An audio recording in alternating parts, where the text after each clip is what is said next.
13 septembre 2025, peuple d'Afrique, recevez nos salutations comme d'habitude. Nous sommes en tournée, je suis à l'intérieur du Mali, dans un village tranquille.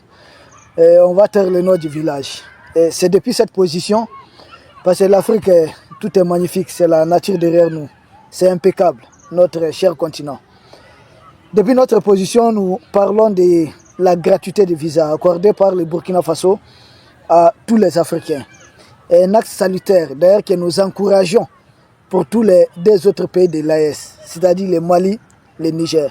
Nous encourageons tous les pays de l'AES à mettre en place la gratuité des visas. Et plus tard, parvenir même à l'exemption des visas.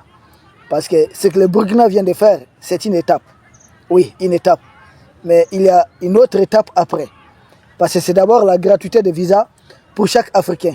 Vous n'avez plus besoin de payer les frais de visa, de régler les frais de visa. Ce qui montre au monde entier au moins notre sincérité davantage. Parce qu'il y a certains pays dans ce monde, certaines puissances impérialistes qui sont en train d'arnaquer les gens à cause de cette histoire de visa. Ici, ils prennent l'argent, les frais de visa à 100 personnes, ils n'accordent que le visa à 5 personnes. C'est du vol, c'est du pillage. Malgré nos conditions, nous sommes des pays en guerre, nous battons pour nous libérer. Mais malgré ces conditions, nous avons jugé nécessaire d'accorder cette gratuité de visa.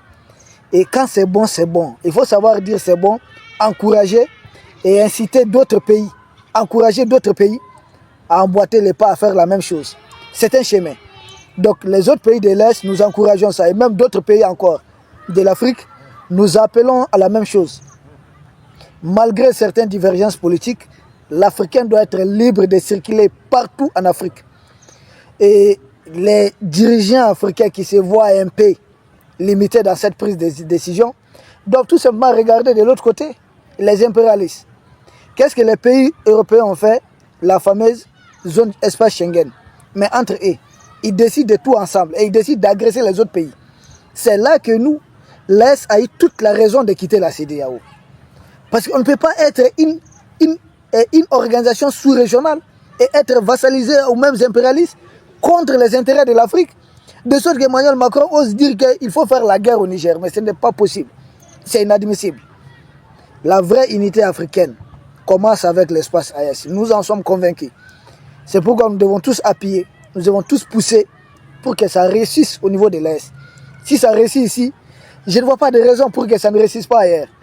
Donc nous disons tout simplement bravo aux autorités du Burkina et nous appelons d'autres pays africains à emboîter les pas. Il faut que l'Union africaine cesse d'être la désunion africaine. Que ce soit vraiment, il y a des pays africains où l'Africain lambda ne se sent pas bien, il n'est pas tranquille. Il y a de ces pays en Afrique où par exemple un ressortissant européen est mieux traité qu'un ressortissant africain. C'est-à-dire, un ressortissant européen ne paie pas autant de taxes, de frais de résidence comme un Africain en Afrique. Mais des dirigeants africains façon là, il faut les dégager. Ils ne sont pas africains.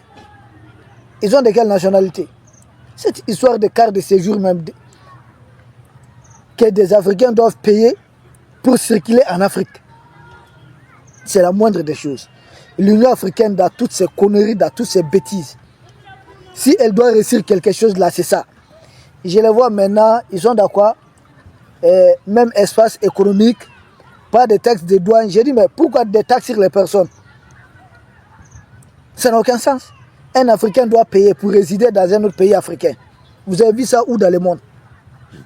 Entre le Canada et les États-Unis? Les gens d'Amérique du Nord? Non. Vous avez vu ça où? Les gens d'Amérique du Sud? Non.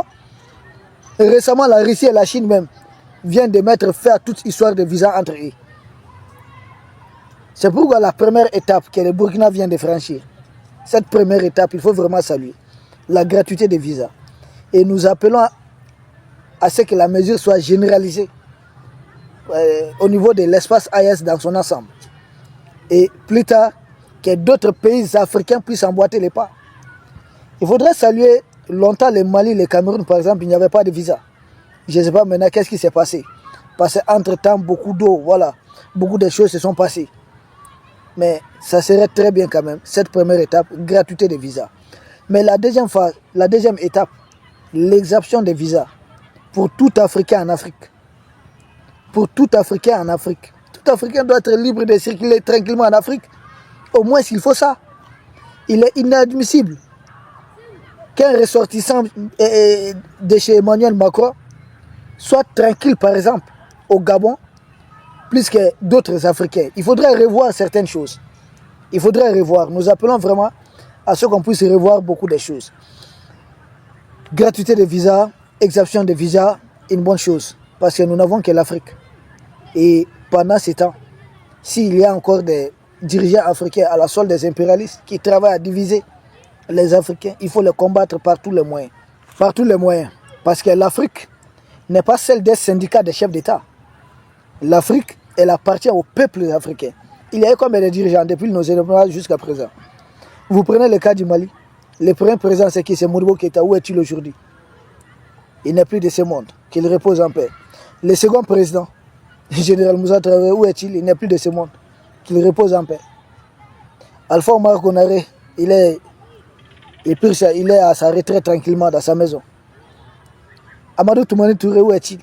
Qu'il repose en paix. Ibeka, Ibrahim Boubacar Keïta, où est-il? Qu'il repose en paix. Mais le Mali demeure.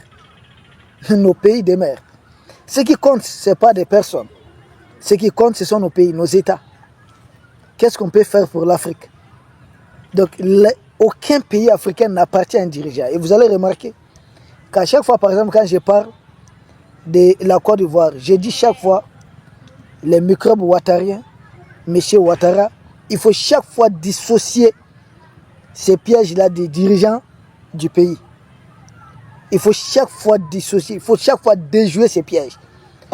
Toutes les bêtises que Blaise Compaoré a à faire, par exemple, on ne peut pas accuser le Burkina de ça, on ne peut pas blâmer le Burkina. Aujourd'hui, vous avez IB, il y avait Thomas Sankara. C'est comme ça. Les hommes passent, mais les États demeurent. Donc l'Afrique dans son ensemble doit se sentir comme un seul grand peuple. Nous sommes des peuples. Les dirigeants passent. Et il y a eu combien de dirigeants? Si vous prenez le Burkina, il y a eu qui? Depuis les indépendances jusqu'à présent, il y a eu beaucoup de dirigeants qui sont succédés. Le Niger, c'est pareil. Avec Amani Diori, Seni Kounché et autres. Donc tous ces dirigeants-là, Amani Diori n'est plus de ce monde, Seni Kounché n'est plus de ce monde, Mamadou Tandja n'est plus de ce monde, Ibrahim Barry Maïnassara n'est plus de ce monde. Les dirigeants passent, mais les États demeurent, les peuples demeurent, les nations demeurent, nos pays demeurent. Et c'est ça, c'est ce qui est très important dans tout ce qu'on peut dire. Donc, exemption de visa, il faudrait, nous encourager ça, nous appelons vivement à ça. Une exemption de visa, que des Africains puissent circuler librement partout en Afrique, sans visa. Donc, cette mesure prise par le Burkina Faso est un acte salutaire. Un acte très très salutaire. Et nous appelons vraiment que cette mesure soit généralisée dans l'ensemble des pays de l'Est et voir aussi avec d'autres pays africains. Mais cette unité africaine, elle va se construire au niveau politique, au niveau militaire, au niveau économique, à tous les niveaux. Tous les farfelus dirigeants africains, là, il faut trouver un moyen de les mettre à côté, il faut les dégager. L'Afrique n'appartient, c'est-à-dire ça ne les appartient pas, il faut les dégager. Ils ne peuvent pas continuer à être des obstacles. Entre nous, Africains, on s'aime, on n'a pas de problème. Tout Africain que vous voyez là, se mettre à verser sa rancœur contre des gens là, c'est suivant les consignes ou bien en tout cas voulant faire plaisir à un de ses maîtres. Sinon tout Africain qui se sent digne d'être Africain, tout Africain qui sait que ce sont les colons là qui sont les problèmes de l'Afrique, n'aura aucune animosité contre son frère. Donc je ne vois pas pourquoi moi, peut-être, j'encouragerais mon pays à mettre des restrictions contre d'autres Africains qui veulent venir chez nous. Et je vais appeler à une dernière chose. Au niveau des pays de l'Est, certes, il y a des mesures de sécurité à prendre en compte. Mais tout Africain qui veut la nationalité des pays de l'Est, il faudrait voir comment les naturaliser. C'est-à-dire comment accorder cette nationalité sans empiéter sur nos règles de sécurité. Nous, c'est juste des demandes que nous exprimons comme tout autre Africain. Nous n'avons rien à exiger. Nous n'exigeons rien. Donc ce n'est pas un impératif, mais c'est un souhait. Parce que beaucoup de nos frères d'Afrique nous appellent souvent. Vraiment, nous voulons la nationalité malienne, nous voulons la nationalité burkinabé. Donc les autorités de l'Est aujourd'hui, très panafricaines, nous leur demandons de prendre en compte ces volets. Faciliter l'obtention de visas pour certains de nos frères qui veulent réellement, qui aiment l'AS, qui veulent être avec nous, qui veulent nous accompagner. C'est très important, c'est juste une demande, rien de plus. Peuple d'Afrique, nous sommes ici, nous séjournons dans ce village tranquille, avec vos bénédictions. Et nous espérons un jour que vous-même, vous viendrez aussi visiter le Mali, être là avec nous. C'est un village tranquille, ce n'est pas comme les Emmanuel Macron font croire que ça ne va pas au Mali, c'est le chaos. Non, non, non.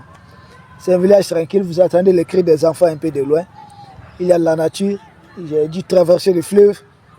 Et j'ai été très bien accueilli par certains admirateurs. C'est vraiment des fans, des gens qui me suivent régulièrement. Et j'ai beaucoup aimé. Merci. Merci à vous et surtout vous qui nous accompagnez depuis le début. Depuis que nous sommes quelques-uns, aujourd'hui nous sommes 100 000 abonnés.